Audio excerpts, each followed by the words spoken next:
Yes, my name is Dylan Blackburn. I'm Central Region Vice President for North Carolina Future Business Leaders of America. I represent over 6,000 business students in the state. And I just wanted to say that North Carolina is a great place to be for business students. We have a great business education program. We're pioneers in it. We actually were one of the first states to start offering Microsoft classes in our state, but I do have one question. Being in North Carolina means that there's also a lot of businesses here and a lot of businesses to take us and take graduates after they get out of college and high school. You seemed pretty open a while ago to raising corporate taxes in the state. How can we responsibly balance keeping business in the state and making responsible improvements to education in the state together? How can we balance that? All right, Tricia, I'll let you answer that question. So you were talking to me at the same time, but your question was about balancing business and education priorities. We as graduates have a place to go. Well, I think they go hand in hand. I'm an educator and I'm a small business owner, so I understand what it means to make payroll, and I also understand what it means to hire someone like you to come and work for me. Education has to be a dialogue, and it really has to work with our business stakeholders, small and big corporations, of what are your needs right now? What are your needs going to be 5 years from now, 10 years from now?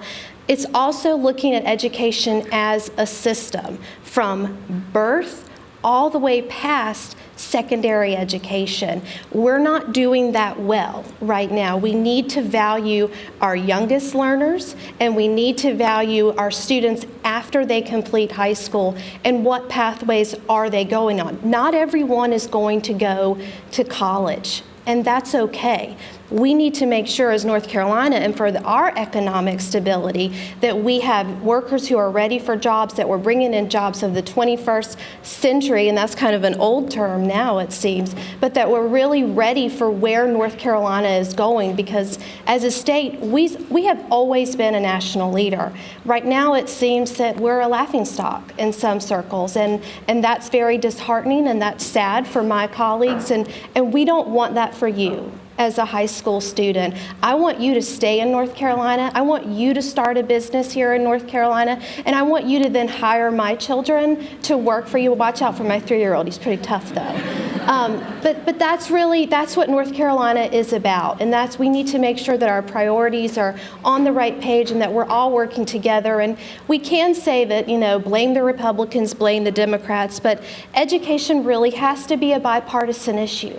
We're all a part of it. And it really has to be, and we talk about teachers. 1 in 4 North Carolina families has a teacher in their family. This is personal. This is real North Carolina, and we need to all be a part of that dialogue. And that also means you need to participate in democracy every election, and you must vote. And I hope you'll register. They took away pre-registration. That was my bill.